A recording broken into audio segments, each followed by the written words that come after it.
Hey, this is Frank Todaro, otherwise known as Starscream.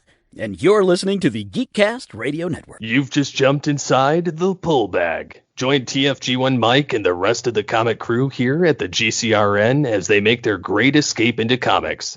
From DC, Marvel, and Image to IDW, Boom Studios, and Zenescope, we have everything right here. We cover things like Transformers, He-Man, superheroes, TMNT, and Radiant Black. Yeah, we have all that and so much more. It's all inside the pull bag here on the Geekcast Radio Network.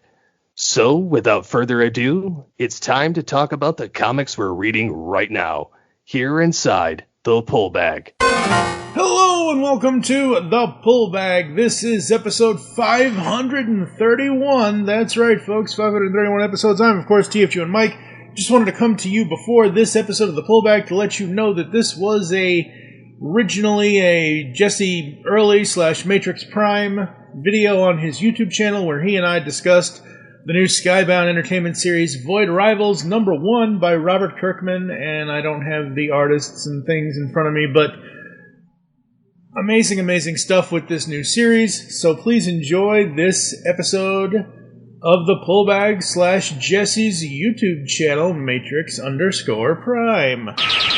Well, welcome to a video that most of you probably would never assume you'd see on my YouTube channel here, but this is going to be a discussion of a comic, right? I know in the past I said I don't care about comics, don't like comics, don't read comics, but here we are. I'm now reading a comic. So joining me on this episode of whatever this is, I don't know if it's going to be ongoing or continuing or this is just a one-off, but joining me on this is none other than TFG1Mike from Geekcast Radio. Hello. Yes, normally if I was able to make room in my own schedule in the comic podcast I've run for 10 years on the Geekcast Radio Network, this would be an episode of my show, but because I pre-produce and pre-plan everything, I did not have room for this, and you wanted to talk about it. I'm like, holy crap, Jesse wants to talk about the world is about to break. So just a little bit of background here. So a number of months ago, I had an interest in starting to read some comics. Mm-hmm. The Superman series was essentially kind of starting over from #1. Back in the 90s, I had started reading Superman back when Doomsday started to come around, and the whole death of Superman, resurrection of Superman. I was really into that. And then kind of fizzled out, a couple years after the return of Superman. But I bought an iPad a number of months ago. Wanted to start reading digital comics. I like the idea of physical comics, but they take up too much room. Yes, they do. Which is unfortunate because there's a really, really nice comic book shop that's local here to where I live. I still enjoy going there. I still enjoy visiting there. More for the board games because they're kind of split between board games and comics. But I still love going there. Still love checking out the covers of the comics. I just can't, see spending the money on these physical things and then them taking up that much room. So I opted for an iPad. The iPad is the size of the one that I got is nearly identical to the size of a standard comic. So you don't really have to zoom in to read anything on it. You obviously can. But you don't really have to, and it's pretty 1-to-1 in terms of reading a standard printed comic. So been enjoying that. Been enjoying the new Superman series. I've started to dabble a little bit in the IDW Transformer comics. I have not finished that, but I'm 7 issues in, I think. Okay, you clarify. You're 7 issues into the 2019 series? Whichever one you and Ryan turned me on to. Oh, God. Oh, no. Okay, you're into the good one. That's what. I'm not saying that the 29. So you're starting with the 2005 continuity with More Than Meets the Eye. Okay. Yeah. Yep. So okay, good. That's kind of where I'm at with comics right now. Cool. But there was something that I saw posted. Again, I'm not really much into Transformers in terms of collecting or anything much anymore. He used to be, folks. If you remember years and years and years ago, the man had a collection that would rival any comic book collection. I mean, to be fair, I still have a collection, but I've been selling it off to a guy locally. So. Oh, that's sad. You're supposed to hand it down to your kids, man. Well, she is very interested in Transformers, but I mean, I'm not selling them all, but there's a number of them I need to get rid of. So. But with that said, I still like to visit the Transformer news sites. And a number of, I don't know, weeks ago, I don't think it's been months, but I would say a number of weeks ago, I started seeing this thing pop up on the Transformer news sites about a comic called Void Rivals. And I'm like, how the hell does this have any, like, how does this play into Transformers at all? I have absolutely no idea, but it piqued my interest. So there was two things in the last. So IDW Publishing held the license for Transformers, G.I. Joe, Mask, pretty much any Hasbro intellectual property, specifically Transformers, for 17 years. At the end of 2022, they lost the license. Hasbro then said, we have there was one comics news story in 2022. Hasbro at that time said, we have a new comics partner. We are not yet ready to divulge who that partner is. There had been no news of this at all until June 13th or 14th, basically the last this week that we're doing this video, whatever this is. And they were like, oh, guess what? We're now ready to tell you that everything everybody's been speculating, for the most part, SkyBound through Image Comics, the Image Comics imprint SkyBound, the Robert Kirkman-driven Walking Dead guy SkyBound, is now getting Transformers and G.I. Joe. So finally, we know that was my only gripe. I didn't care where the license went. I just want to know where it went. I need to know the basic info. So, because Marvel had it for years in the 80s, and my thought was, of course, this would have never happened. My thought was, it would be kind of cool if DC got it, but I know that would never happen. Right. So with that brings us to Void Rivals number 1. So before we dive into our thoughts and kind of our review on it, I did want to read the quick synopsis from imagecomics.com here. So this says, the blockbuster Oblivion Song team of Robert Kirkman and Lorenzo De Felici, I believe that's how you say his name? I think debut the biggest new comic book series of 2023 with the launch of an all-new shared universe and a surprise you won't see coming. War rages around the Sacred Ring, where the last remnants of two worlds have collapsed around a black hole in a never-ending war.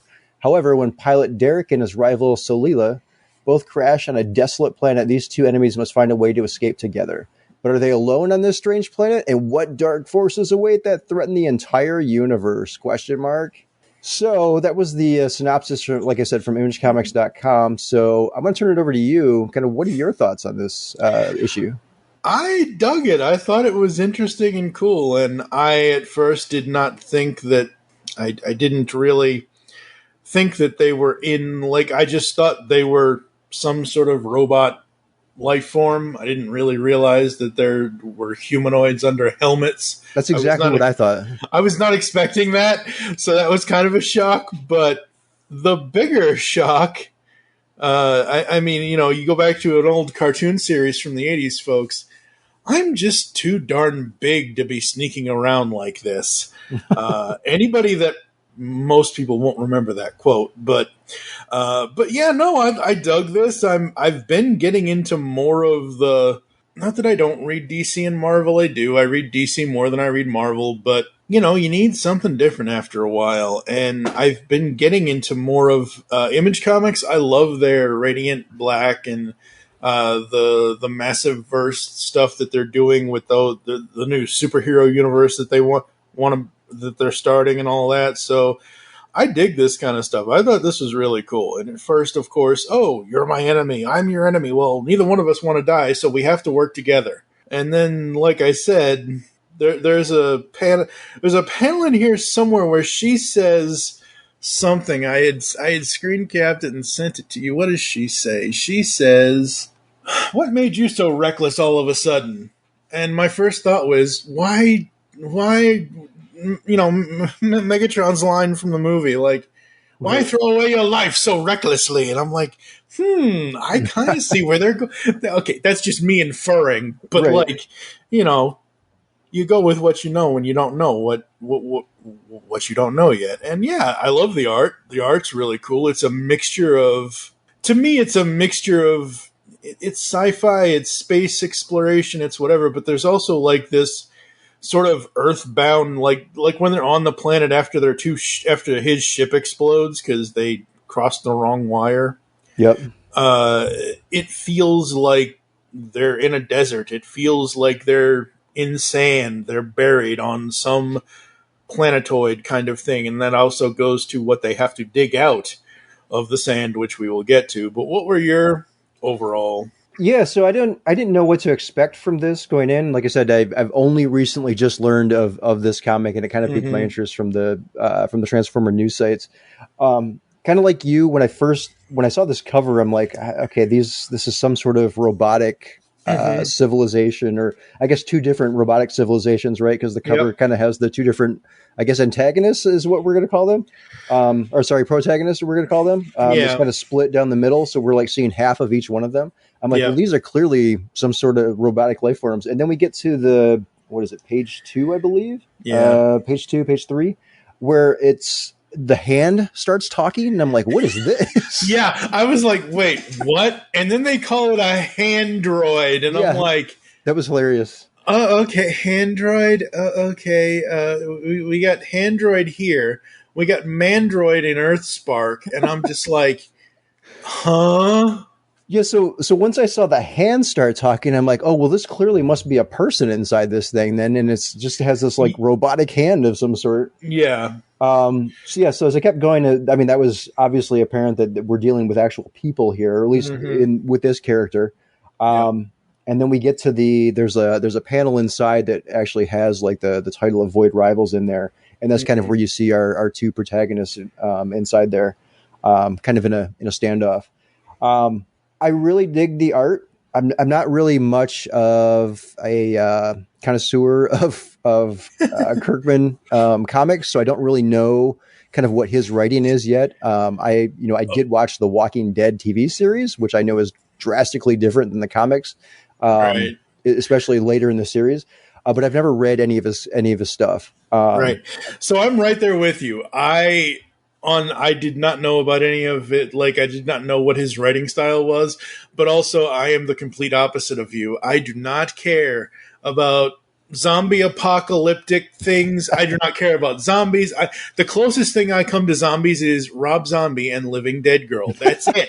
That's why I called Robert Kirkman the Living Dead guy, because that's all. Like, I'm not trying to belittle the man or anything, but like that's what I knew him from. He was the creator of The Walking Dead. So this is the first time I've read anything he's written, and I thoroughly enjoyed it. And it has nothing to do with zombies yet. Yeah. So I enjoyed the writing. I really liked the art. The art is kind of what you described. It's sort of a sci-fi-esque. It sort of reminded me of like retrofuturism in some aspect, which I really dig. I really dig that art style. So yeah, overall, I liked it. I'm very curious to kind of see where this is going. One thing that I did note here in the notes that I've got for us, which I found was kind of interesting, is let's see, what page is this on? Page. I guess I didn't write down the page, but towards the very end, it says, send your questions to voidrivals@skybound.com. At the very bottom, it says that Void Rivals and all related characters are trademarks of Hasbro. Hasbro. That's page 27. Page 27. Okay. Yeah. Which I found very interesting because I know that, and we're going to get to this in just a few minutes here. I know where this is leading to, or at least kind of where some things are jumping off to. But I found it very interesting that this property here is a property of Hasbro. Yeah, that's interesting to me. I think that's because maybe this is, again, they're wanting to start this shared universe, and they're wanting to bring in two of our favorite franchises. And like we've said, Transformers and G.I. Joe are now with SkyBound, under Image, under Hasbro, under whatever rock lords you want to say they're under.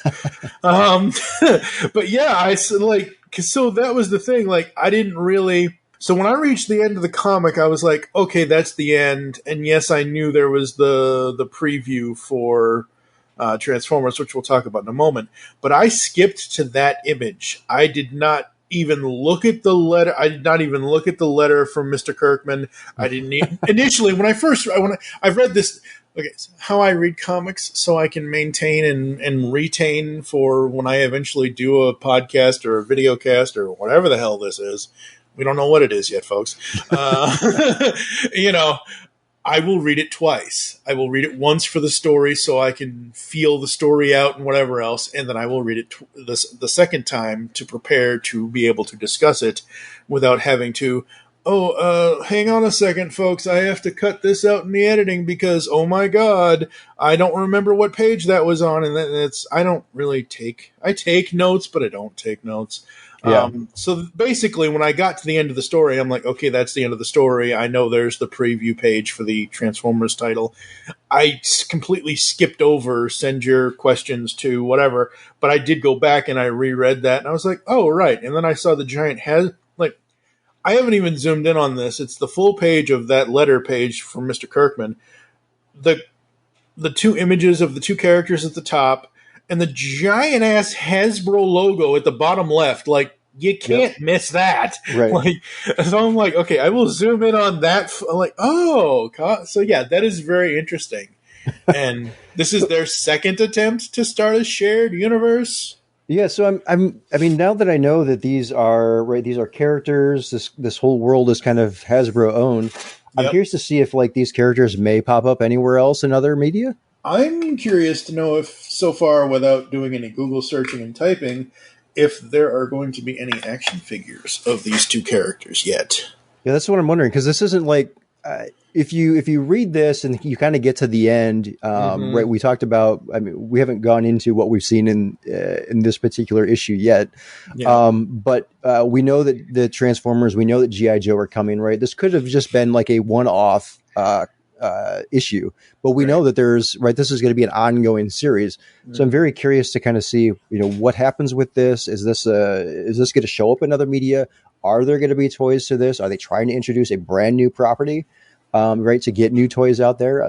So yeah, I'm very curious to kind of see where this goes. There is this is like the last pane of the comic itself. Each character takes off their helmet, and we see that they're very human-like, but they also have jewels on their forehead. And they're two opposite colors and two opposite shapes. Yep. So it's showing you that one is from one race and one is from the other. It's basically an Autobot symbol and a Decepticon symbol without saying that they're seriously. I mean, granted, they're on their foreheads and not on their shoulders or legs or whatever, but that's what it makes me think of is the Autobot and Decepticon logo, because the whole comic, they're at the beginning, they're like, oh, you're my enemy. Well, you're my enemy. Well, I hate you. And they don't really show off the emotion of hate, but they come to the point of, well, if we want to stay alive, I want to stay alive. I'm pretty sure you want to stay alive. Then that means we have to work together in order to stay alive, because we can't just disco dance our way through the 70s, and we're not staying alive that long. Right. If we did that. So, right. It's I mean, this is obviously a story that plays out all throughout humanity. It's like, oh, I don't like you and you don't like me, so we hate each other, we gotta fight. But when I was reading this, what it sort of reminded me of, and I'm a big Robotech fan. I noted this in the show notes here that I shared. It sort of reminded me of the Micronians and the Zentradi from Robotech or Macross. Yeah. And that it's once they take off their helmets, it's like they're pretty much identical.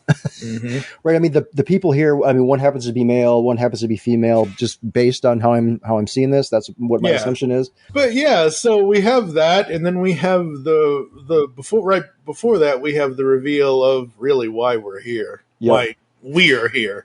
Yep. And Jetfire. What is the one thing you notice about Jetfire? I'm wondering if we noticed the same thing. The one thing I notice about Jetfire, well, I mean, should we explain how he comes to be? Sure. Yep. All right. So the two protagonists here, right? They're stuck on this planet. They each had their own ship. Each one of their ships is no longer functional. And when they attempt to repair one of the ships using pieces from the other ship, it ends up blowing up, and then they're just kind of stuck there on the planet. So the female protagonist kind of walks off. The male protagonist is trying to figure out how to fix one of the ships. Female protagonist comes back. Again, her name is Solila, I believe. She's trying to get Derek to follow her, saying that, she found something that may help here. And what it ends up being is this spaceship that's seemingly stuck in the ground and has been buried there for quite a while. They give it some energy just to kind of check out the systems. And what ends up happening is the ship transforms and it ends up being Jetfire. Now, you say they give it some energy. What kind of... Okay, so, all right, so... You say it's yellow. It's yellow here. Right, that's what... Like, I've never heard of yellow energon. I mean, what did they do? Did they make him drink piss? Really? Seriously?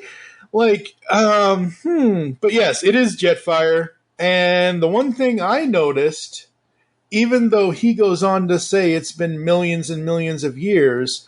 I assume this was a specific art choice, or maybe this was Hasbro saying, no, don't do that yet. He does not have a faction symbol anywhere on his robot mode. Normally, Jetfire would have a Decepticon symbol right there on his chest, or an Autobot symbol if he's already been, come around to the right side of thinking. And that's the one thing I noticed about Jetfire was, damn, he ain't got no symbol, man. Yeah, and I think that's so. Let's see, what page is this? The problem 21. with this is, it doesn't have like the actual page numbers on it. So so on page 21, right, it's kind of his chest is like kind of center focused in that panel. Yeah, and you absolutely do not see anything there. And if you go 2 more pages, the very first panel on that page, right, is kind of like almost framed in the forming sound that it's making, where again you see that chest with absolutely no faction symbol on it whatsoever. And again, maybe that's something that maybe it rubbed off under the sand, maybe the sand corroded it, whatever kind of, like, there's all kinds of story. It might be a pre-rub symbol version. Very rare. But yeah, no, I thought that was a really good, interesting thing, and obviously they need a ship. Yeah, the only thing I did not like about this was that it was very abrupt. He's like there, and then boom, he's gone. Yeah, he leaves them in the left. Like, like what do we? Well, I mean, I think it's interesting that he needs to get back, and he transforms and he flies off. But they're like, wait, we want to go with you, right? We don't have ships, so we don't get trip. Please tell me you got that. I got it. Okay, just want to make sure. But yeah, so I mean, I think it's good in a way that we leave it off on this first issue, and I know the second issue is coming out, I think, probably next month, most likely. Next month, yep. Yeah. That we kind of leave it off on a cliffhanger, like, oh shit, what do we do now? But yeah, and the one thing I did not know about any of this Void's Rivals stuff, or the Hasbro thing, or Image, or SkyBound, or anything, the one thing I did not know, and somebody else told me for an episode I had already recorded that it'll be out this week, next week, next week, that they're calling this the Energon Universe. Well, that makes me think that Energon is going to play a key part in all of this. Hence why I'm like, why are they making them drink yellow piss? Why are they making them drink yellow energon? Making a Jetfire drink yellow energon? That's why I asked you what the energy was, because right. I was like, could that be some form of new energon that we don't know yet? I mean, they introduced red energon back in Prime. Speed energon. Hasbro, getting kids to do drugs. Don't do drugs, kids. Yeah, so I'm like I said, I'm very curious to see where this goes. I'm especially interested now that we know that there's going to be a Transformers ongoing series, an ongoing G.I. Joe series. I'm very curious to see how this Void Rivals fits into that universe. Absolutely. Yeah, so Void Rivals is, I believe it's going to be an ongoing for the most. I do not see anything here saying, or anywhere else saying, that it's a specific 6-issue series to launch. Right. Skybound's Transformers, it's the Energon universe. They've got it already set up. And what do you think of the art on Optimus Prime here for the cover teaser that we got? Yeah, so that's so that's what I wanted. Sorry, if I'm jumping ahead. No, that's fine. That's one of the things I wanted to talk about. So yeah, at the end of the comic here, there is a I don't know, what do you call it? A preview panel? Yeah, it's a preview page. A preview page of Transformers #1. It says, October 2023. Below that, it says Duke #1, December 2023, and then Cobra Commander #1, January 2024. And I have a few thoughts about that too. Okay. But in terms of this, maybe it is a preview of the issue number 1. Maybe it's just a preview of a panel that's going to be in one of the future comics. I don't know. But when I look at this picture of Optimus Prime, what I do notice right away, and if I go back a couple of pages here and look at Jetfire, what I notice right away is that the designs appear to be of very closely reminiscent of the Sunbow designs from the cartoon. That's what I'm liking so far. Yeah, and I absolutely love those designs. So yeah. So this image reminds me, granted, he's not like, he's on, oh man, how in the hell is it 2023 and I can make a Boys to Men reference in regards to Transformers? He's on bended knee, essentially, because he's knelt down and there's an explosion behind him. But it reminds me of In More Than Meets the Eye. I would have said Iron Man pose, but... Okay, well, it is what it is. Yeah, he's too big and bulky to be like, not even Tony's bulkiest Iron Man armor looks like Optimus Prime. Anyway, it reminds me of the scene where he first encounters Spike and Sparkplug in More Than Meets the Eye, and Sparkplug and Spike are like, "Where are you from?" He points up to this.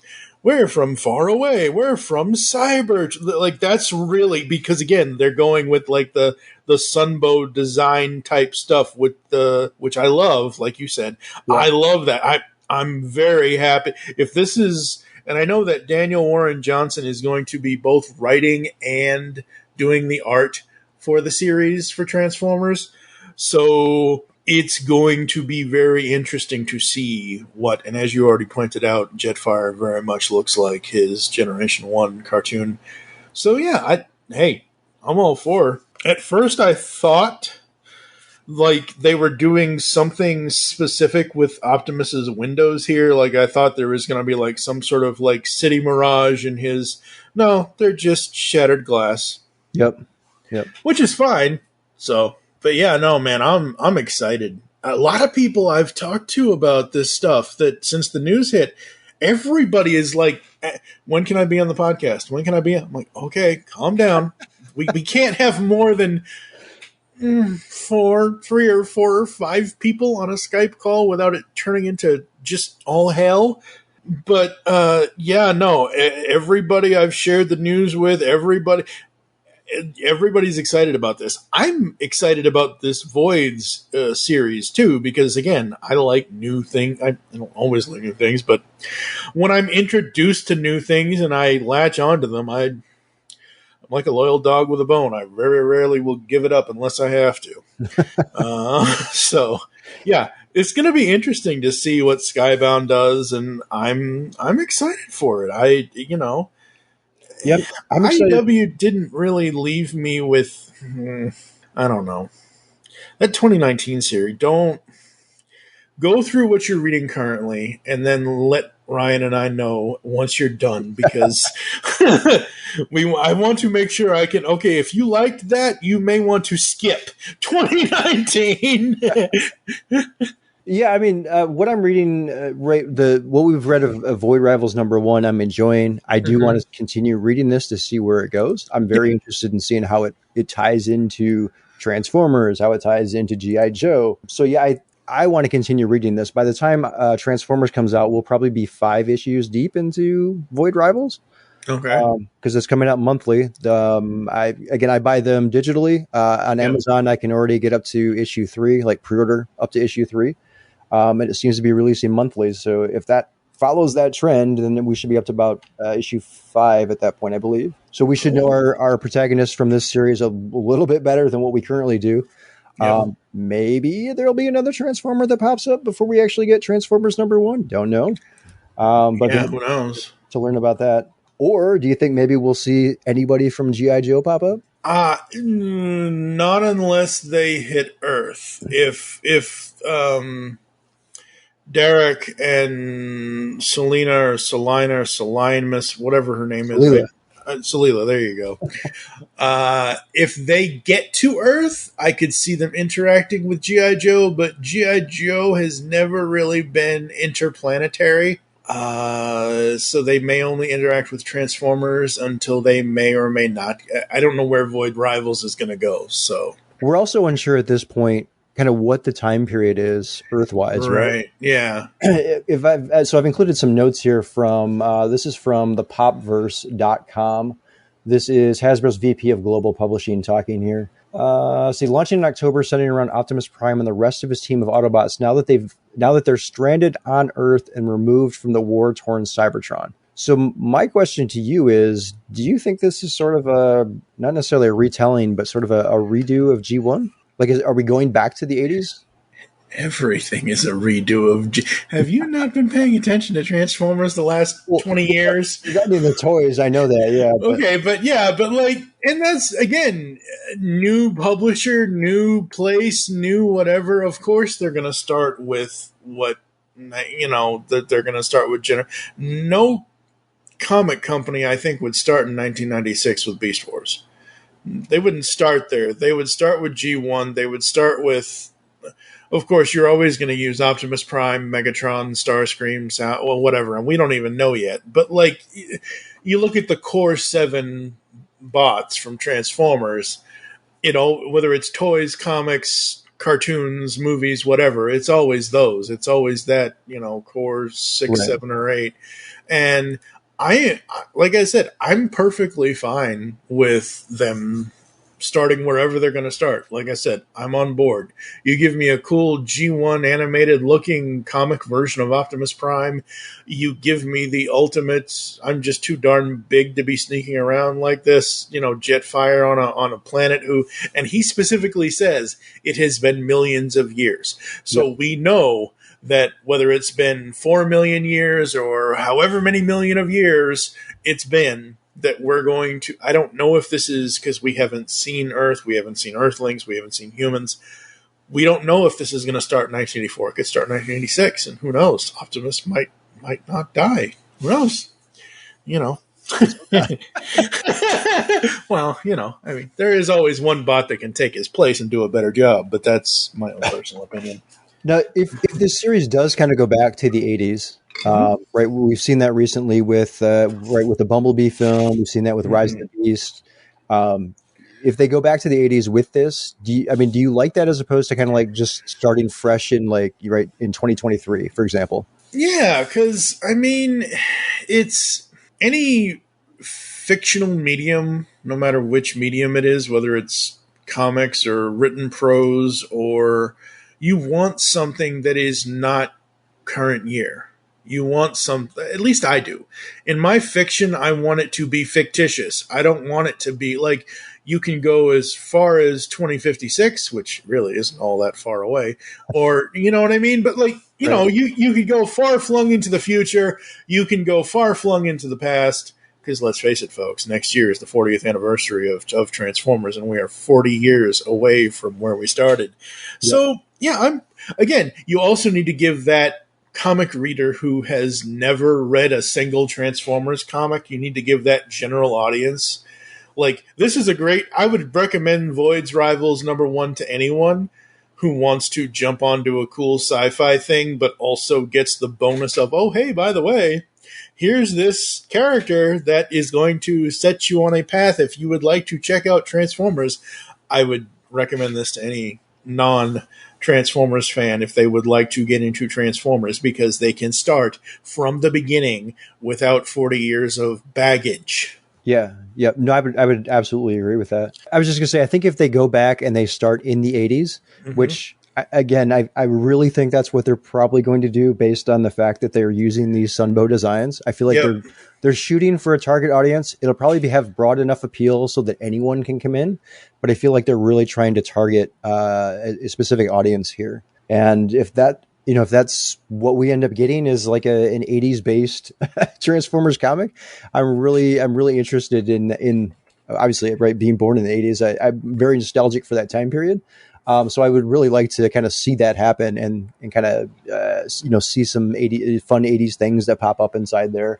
Whether it's we're going to throw out this MTV joke, or we see jazzercise videos play in the background or something in a store display, or just fun things like that. I'm very interested in kind of seeing where this plays out or how this plays out and where they go with it if they do happen to go back to the 80s. So yeah, absolutely. Most definitely. So a couple of closing things here. So I did want to note that the initial run has already sold out. There is going to be a reprint coming in July, which kind of gives away the everything that we talked about on page, what was it, page 2019? 19, 20, 21, yeah. 2021. Yeah, those covers feature Jetfire right on the front. Nice. The one is just I guess just a standing version of Jetfire. The other one is a really funny parody of Monster at the end of this book, which is a Sesame Street book that my daughter actually has. Really, really funny, really comedic drawing of Jetfire. If you haven't seen it, you can check all the Transformer news sites. It's on there. But yeah, the last thing I guess I want to touch on here with you is the G.I. Joe stuff. So right, this preview page that we have with Transformers, it says Duke #1 December, Cobra Commander #1 January. Yep. So why go with the name Duke and Cobra Commander as opposed to G.I. Joe and Cobra?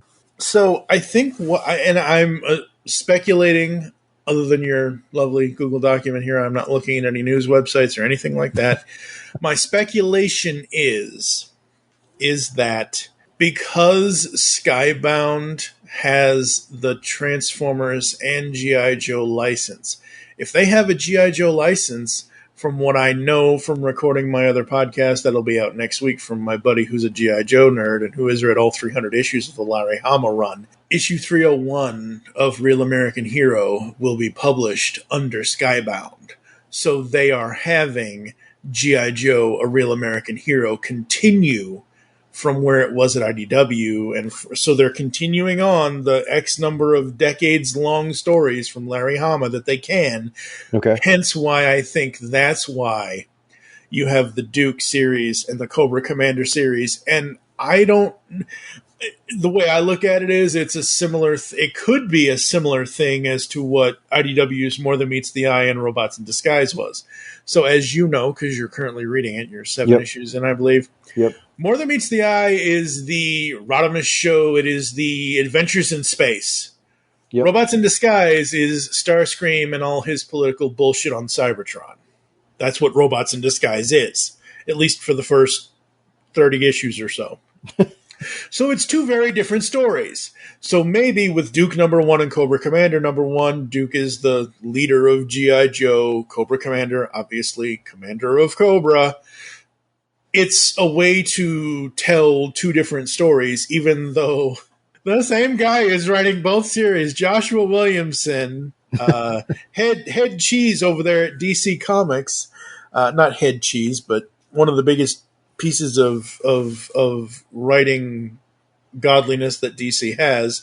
He's writing both of these series. So that's going to be interesting to see how he writes each series and what each series is going to be, because we don't know. Just by the title, I assume Duke's going to focus somewhere around Duke and Cobra Commander is going to focus around him and the Baroness. Maybe it's a MTV, what is it, 16 and you're pregnant, and maybe Baroness is pregnant with Destro's baby or something. I don't know, but you know what I mean? Like, who knows?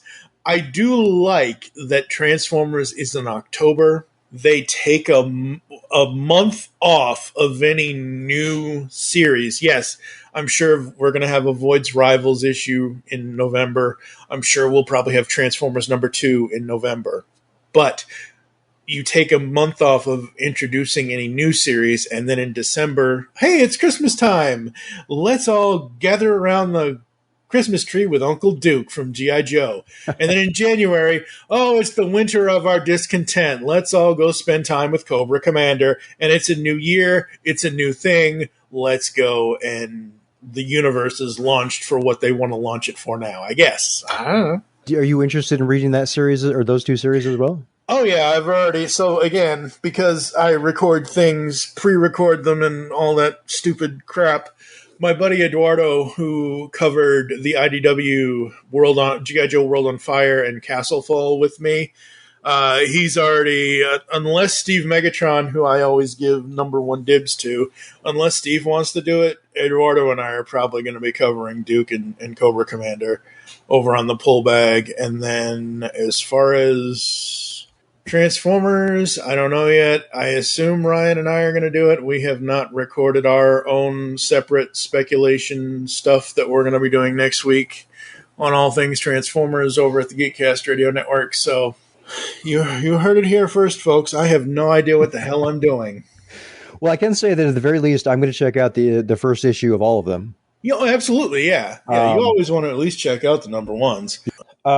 Yeah, so I mean, I guess just in closing here, I would say that, kind of along the same lines that you said, if you're interested in sci-fi type stuff, I would check out Void Rivals number 1. Very curious to kind of see where it's going. I think it was a good first issue. I think once it got to the Jetfire stuff, a little less so, but I think overall it was a fairly good first issue that is leaving me wanting to know and learn more. So I think that's good. Yeah. And again, that's why I think it's good that he didn't stick like the point. The point was for them to potentially, this is just a ship, and then all of a sudden, holy shit, it transforms into this. Oh crap! It's more than just a ship. It's more than meets the eye. It's a robot in disguise. Right. But he doesn't stick around. He leaves. Right. So that's okay. Like again, perfect placement of a character that we know. And he doesn't outstay his welcome in this new, unique, original series to SkyBound. I mean, it leaves the protagonist wanting more. It leaves the reader wanting more. So, absolutely. I'm ready for next month. Let's go. So I think it did a great job in that regard. All right. So I think that's it for our coverage here of Void Rivals number 1. Anything else you want to say in closing? I guess just visit geekcastradio.com. We have got a bunch of stuff going on. We're in the middle of planning and hoping to get more than 3 people to join us in we actually have more than that, but 25 people. Hey, the Transformers one had 33, so there's we are gearing up and getting ready to do the Top 100 Toys podcast project countdown. So that's going to be happening. We have my buddy Optimus Solo, Kevin Thompson, has curated and put together, along with Steve Megatron. Steve put together the visual guide. Kevin put together the text guide. He has gotten together over 300 toy listings. So basically, we're going to we've been sending emails out to people. Hey, do you want to join? Do you want to join? Here's all the research. Just pick from this list.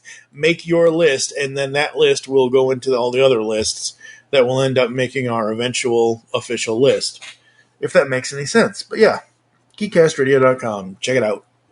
All right, so I think that's it for this episode of whatever this is. If Mike and I happen to read Void Rivals number 2, maybe we'll be back on here again. You've just heard the latest episode of The Pull Bag, the GCRN's first comic review and discussion podcast.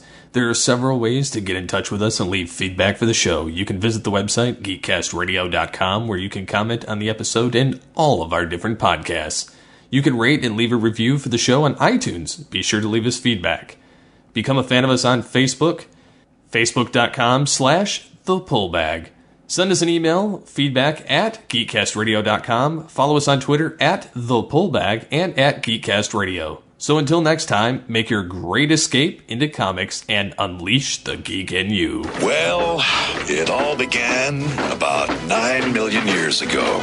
Oh, great. It's gonna be one of those long stories.